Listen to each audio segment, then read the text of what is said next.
Bank নিয়োগ পরীক্ষা হচ্ছে ৩ ধাপে হয়। প্রিলি, রিটেন, ভাইভা। প্রিলি ১০০ মার্কস, রিটেন ২০০ মার্কস আর ভাইভা হচ্ছে 25 মার্কস।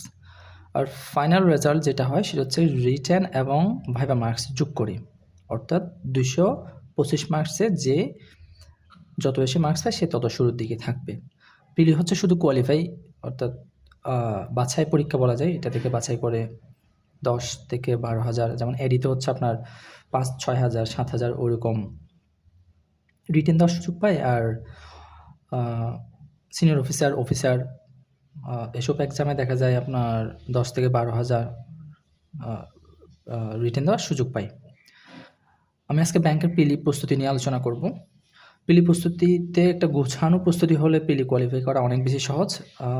বিসিএসের মতো অত বেশি কম্পিটিটিভ হয় না, বা বিসিএসের মতো অত হাই মার্কস প্রয়োজন পড়ে না ব্যাংক প্রিলি পরীক্ষায়। এর কারণ হচ্ছে কি, ব্যাংকে সবাই পরীক্ষা দেয় না। বিসিএসে যেমন ব্যাংকে হচ্ছে আপনার প্রায় ১২০০ বা ১,০০০ পোস্টের জন্য দেখা যায় আপনার ১,৩০,০০০, ২০,০০০ ওরকম, বা ১,৫০,০০০ এমন হচ্ছে পরীক্ষার্থী হয়। সেখান থেকে দেখা যায় আপনার ৯০ থেকে ১,১০,০০০ পরীক্ষা অ্যাটেন্ড করে। এখানে বিসিএসে তো হিউজ স্টুডেন্ট অ্যাপ্লাই করে, হিউজ স্টুডেন্ট অ্যাটেন্ড করে। যাই হোক, ১০০ মার্কসের মধ্যে হচ্ছে ৫টা পার্ট থেকে ৫টা পোর্শন থেকে এখানে কোয়েশ্চেন হয়: বাংলা, ইংরেজি, গণিত, জিকে, আইসিটি। বাংলা এখানে 25, বাংলা 25, ইংরেজি 25, গণিত 20, জিকে 20, আইসিটি 10, এভাবে করে ভাগ করা হয়েছে। হ্যাঁ, স্বাভাবিকভাবে এমনটাই হয়, তবে একটু কয়েক মার্কস এদিক সেদিক হতে পারে। যেমন বাংলা একটু কমলো, ইংরেজি একটু বাড়লো, গণিত একটু বাড়লো, আবার জিকে একটু কমলো, এমনটা হতে পারে, একটু এদিক সেদিক হতে পারে। তবে মোটামুটি এই প্যাটার্নে এক্সাম হয়। এখন এখানে ভালো করার উপায় কি, বা প্রিলি প্রস্তুতি আপনি কীভাবে শুরু করবেন, সবচেয়ে ইম্পর্টেন্ট বিষয় হচ্ছে এটা। অনেকে হচ্ছে বই চুজ করার ক্ষেত্রে বা কোন বই পড়তে হবে এই ক্ষেত্রে হচ্ছে পারপ্লেক্স একটা অবস্থায় থাকে। আমি বলবো এখানে প্রথমে বাংলা দিয়ে শুরু করি। এখানে আমি বলবো হচ্ছে বাংলায় অবশ্যই 9-10 বাংলা গ্রামার বইটা ভালো মতো পড়া উচিত। এখান থেকে অনেক বেশি কোয়েশ্চেন হয়।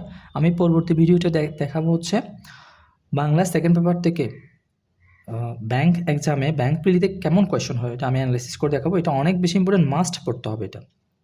আরেকটা বিষয় হচ্ছে কি, 25 মার্কসের মধ্যে অনেক সময় দেখা যায় 15 থেকে 17 মার্কস, 18 মার্কস হচ্ছে আপনার ব্যাকরণ থেকে চলে আসে।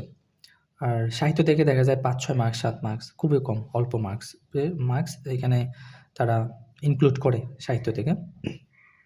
এই কারণে হচ্ছে কি ব্যাকরণকে অনেক বেশি গুরুত্ব দেওয়া উচিত। তাহলে বাংলা ব্যাকরণ হচ্ছে মাস্ট পড়তে হবে, এটা 3 স্টার। এর পাশাপাশি আপনার কাছে যে বই আছে, বই প্রিলি প্রস্তুতির জন্য বই কখনো চেঞ্জ করবেন না। আপনার কাছে যে বই আছে সেই বই পড়বেন। আর গাইড বই কথা যদি বলি, আমি একটা বই পড়েছি, সেটা হচ্ছে অগ্রদূত। এটা ভালো বই। আরও ভালো বই আছে, অগ্রদূতের থেকেও ভালো বই আছে। এখানে আসলে অগ্রদূতের থেকেও বলা যাবে না, প্রায় বই তো কাছাকাছি। অগ্রদূত বলেন বা অন্য যে বই আছে, ওই যে কোনো একটা গাইড বই আপনি ভালো মতো পড়েন এবং গ্রামার পার্টকে অবশ্যই গুরুত্ব দিয়ে পড়েন। আবার আরেকটা বিষয় আমি এখানে ক্লিয়ার করি, সেটা হচ্ছে কি, বিসিএসে বাংলায় মুখস্থ অংশ যেগুলো আছে, যেমন আপনার হচ্ছে সমার্থক শব্দ, বিপরীত শব্দ, বাগধারা, এই জাতীয় থেকে কম কোয়েশ্চেন হলেও ব্যাংকে কিন্তু এই জাতীয় প্রশ্ন একটু তুলনামূলক বিসিএসের থেকে তুলনামূলক বেশি হয়। মনে করেন আমি ধরলাম যে এখানে 25-এর মধ্যে গ্রামার থেকে আসলে হচ্ছে কি, ধরলাম আমি 18 মার্কস বা 18 থেকে 20 মার্কস। এই 18 থেকে 20 মার্কসের মধ্যে মুখস্থ পার্ট থেকে প্রায় আপনি দেখবেন 10 থেকে 12 মার্কস, আর এখানে দেখবেন 7 থেকে 10, এমনটা। আর সাহিত্য থেকে হচ্ছে কি, লিটারেচার থেকে হচ্ছে কি আপনার 5 মার্কস ধরেন। তো সুতরাং এখানে বিষয়টা ক্লিয়ার, আপনার গ্রামার প্রিপারেশন অনেক বেশি ভালো হতে হবে। এখানে 25-এ আপনার 15+ মার্কস রাখা অনেক বেশি জরুরি, যেহেতু ব্যাংক কোয়েশ্চেন যদি সহজ হয়, মোটামুটি আপনার দেখা যায় সিনিয়র অফিসার হচ্ছে 70, কোয়েশ্চেন যদি অ্যাভারেজ হয় 70 মার্কস লাগে। এই ক্ষেত্রে হচ্ছে বাংলায় 15+ মার্কস ক্যারি করতে হবে অবশ্যই। দেন হচ্ছে ইংরেজি ভোকাবুলারি পার্ট ভালো মতো পড়তে হবে, এবং সেটার জন্য হচ্ছে আপনি কম্পিটিটিভ এক্সাম ভোকাবুলারিতে পড়তে পারেন। এই বইটার সুবিধা হচ্ছে কি, এখানে আপনার সিনোনিম, অ্যান্টোনিম থেকে শুরু করে ওয়ান ওয়ার্ড সাবস্টিটিউশন, ফ্রেজ সহ মুখস্থ যত বেশি আছে সবগুলো একসাথে করে দেওয়া হয়েছে। আপনার বুকের জাতীয় সব কিছু এখান থেকে পড়তে পারবেন কমপ্লিট। একটা বই ক্লিয়ার করলে আপনি নিশ্চিত থাকতে পারেন ভোকাবুলারি এই বইটা হচ্ছে বেস্ট আমার দেখা মতো। আমি অনেকগুলো বই মোটামুটি অ্যানালাইসিস করেছি, এর মধ্যে এটা বেস্ট।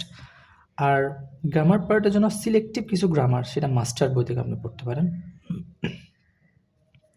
মাস্টার বই থেকে পড়বেন সিলেক্টিভ কিছু গ্রামার। তুফেল বইটা যদি পড়েন আপনাকে অন্যদের থেকে অনেক বেশি এগিয়ে রাখবে, অন্যদের থেকে এগিয়ে যাওয়ার জন্য, অন্যদের থেকে এগিয়ে থাকার জন্য আপনার এই বইটা পড়া উচিত। তুফেল এই বইটা আপনাকে অনেক বেশি হেল্প করবে গ্রামারে। তাহলে আপনি মোটামুটি এই 3টা বই, ইংলিশের জন্য এই 3টা বই আপনি ভালো মতো চেষ্টা করেন যতটুকু পারা যায়। মাস্টার ফুল পড়তে এমনটা কোনো কথা নাই, কারণ হচ্ছে মাস্টার্সের একটা বিষয় হচ্ছে কি এখানে কম্পিটিটিভ এক্সামে আপনি বুকের জাতীয় সব পড়ে ফেলতেছেন, সুতরাং মাস্টার্সের সম্পূর্ণ বই তো পড়ার প্রয়োজন নাই, সিলেক্টিভ কিছু গ্রামার পড়তে হবে। পরে আমি দেখি পরে অন্য একটা ভিডিওতে আমি দেখাবো হচ্ছে মাস্টারের কোন কোন গ্রামার ব্যাংক পিলির জন্য প্রয়োজন সেটা আমি দেখিয়ে দেবো। দেন গণিত, এটা হচ্ছে বাইবেল, মানে এটা মাস্ট পড়তে হবে, মাস্ট করতে হবে নবম দশম শ্রেণীর গণিত। এই কারণ হচ্ছে ওদের যে সিলেবাস ওখানে উল্লেখ করা আছে 9-10 বেসড ম্যাথ কোয়েশ্চেন হবে। কেন?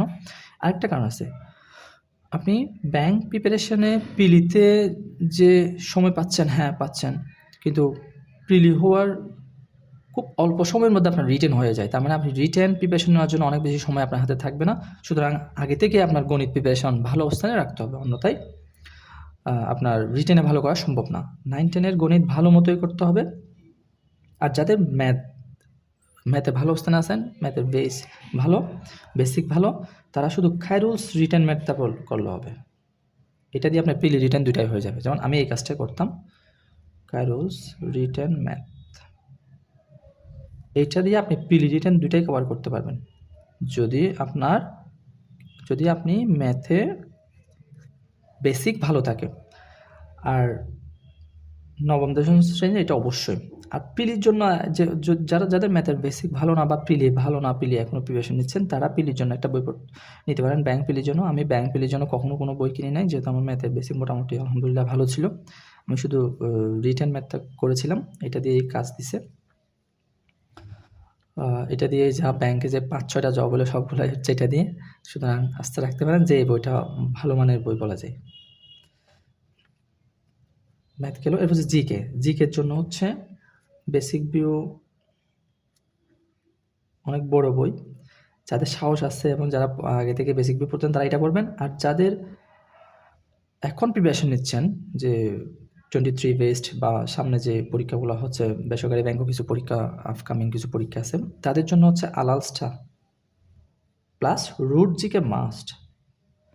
এটা কেন মাস্ট? এটা আপনাকে রিটেনে যেমন কাজ দেবে, রিটেন হচ্ছে আপনার 20 মার্কসের জিকে হয়, 20 মার্কস না 30 মার্কসের জিকে হয় রিটেনে। এই জিকে কিন্তু এই রুট জিকে রিটেন জিকেতে যেমন কাজ দেবে, প্রিলিমিনারিতেও কাজ দেবে। সুতরাং জিকের জন্য এই 2টা বই করেন, আপনি 2টা বই মাস্ট পড়েন, আলালস আর রুট জিকে। ঠিক আছে? যাদের বেসিক ভিউ আগে থেকে পড়া আছে তারা বেসিক ভিউ পড়েন, বই চেঞ্জ করবেন। আমি বারবার বলতেছি বই চেঞ্জ করার প্রয়োজন নাই। আপনার কাছে যেটা আছে, মনে করেন অনেকের কাছে MP3 আছে, আপনি কি চেঞ্জ করে এটা নেবেন? না, আপনি MP3 পড়বেন। আপনার কাছে যে বই আছে সেই বই পড়েন, আপনি যে বই পড়তেছেন ওই বইটা বেস্ট, বই চেঞ্জ করবেন না। এ হচ্ছে আইসিটির জন্য সেলফ সাজেশন পড়া যায় বা ইজি কম্পিউটার। আমি এখানেও বলতেছি আপনার কাছে যে বই আছে। আইসিটির জন্য এখন আরও অনেকগুলো বই আছে, যে কোনো একটা বই আপনি পড়লে হলো এবং ভালো মতো পড়বেন। আইসিটি 10 মার্কস, এটাও কিন্তু ইম্পর্টেন্ট একটা মার্কস। এখানে অনেক সময় দেখা যায় 8-9ও রাখা যায়। ঠিক আছে? এটা না আহামরি কঠিন কোয়েশ্চেন করবে এমনটা না। ঠিক আছে? ব্যাংক জিকেগুলো দেখা যায় অনেক সময় একটু উদ্ভট কিছু কোয়েশ্চেন আছে, ফেস করতে হয়, কিছু করার নাই। তো ব্যাংকের টোটাল প্রিপারেশন নিয়ে যদি বলি, তাহলে আপনার শুধু পড়াশোনা না, পড়াশোনার বাইরেও কিছু স্ট্র্যাটেজি আছে, সেটা হচ্ছে হলে গিয়ে। ব্যাংকে কিন্তু মাইনাস মার্কিং 0.25 করে, সুতরাং আপনার দাগানোর ক্ষেত্রে অনেক বেশি দাগাইতে হবে, কারণ আপনার 4টা ভুল হলে 1 মার্কস যাচ্ছে। সুতরাং এখানে দাগানোতে কিপটামি করার কোনো প্রয়োজন নাই। আপনি 80+ দেখানোর চেষ্টা করবেন। যদি এটা নির্ভর করে আসলে কোয়েশ্চেনের উপর, মনে করেন কোয়েশ্চেন হচ্ছে মোটামুটি সহজ, তাহলে আমি এমনও আছে যে 98 দিয়ে দাগাইছি, এরকমও আছে। ঠিক আছে? আপনার কোয়েশ্চেন যদি সহজ হয় তাহলে আপনার 98 দেখান, সমস্যা, নো প্রবলেম। আপনি 90+ দেখেন। কোয়েশ্চেন যদি অ্যাভারেজ হয় তাহলে আপনি 80 থেকে 80+, 80 থেকে 85+ এরকম দেখাতে পারেন। আহামরি কঠিন কোয়েশ্চেন হলে আপনার 70-র দিকেই চলে আসবে, আপনার দেখানো স্বাভাবিক। কিছু অনেক সময় দেখা যায় ব্যাংক পিলি কোয়েশ্চেন অনেক বেশি কঠিন হয়, তখন আপনার যে 80+ দেখাতে হবে এমন কোনো কথা নেই। ঠিক আছে? তখন দেখা যাবে আপনার 55, 53, 54 তো আপনার পিলি আসতেছে। ঠিক আছে? ওই সময় তো আপনার 80+ দেখানোর প্রয়োজন নাই। এটা হলে ডিসাইড করতে হয়। তবে 2টা কনফিউশনে কখনো ছেড়ে আসবেন না ব্যাংক পিলিতে। 2টা কনফিউশন মানে অপশনের মধ্যে 2টা কনফিউশন আছে, ওইটা অবশ্যই দাগিয়ে আসবেন। আর এরপরেও আমি হচ্ছে প্রিলি পরীক্ষার আগে আপনি আপনার হলে কি করা উচিত, কি করা উচিত নয়, এ বিষয় নিয়ে আমি বলবো ইনশাআল্লাহ।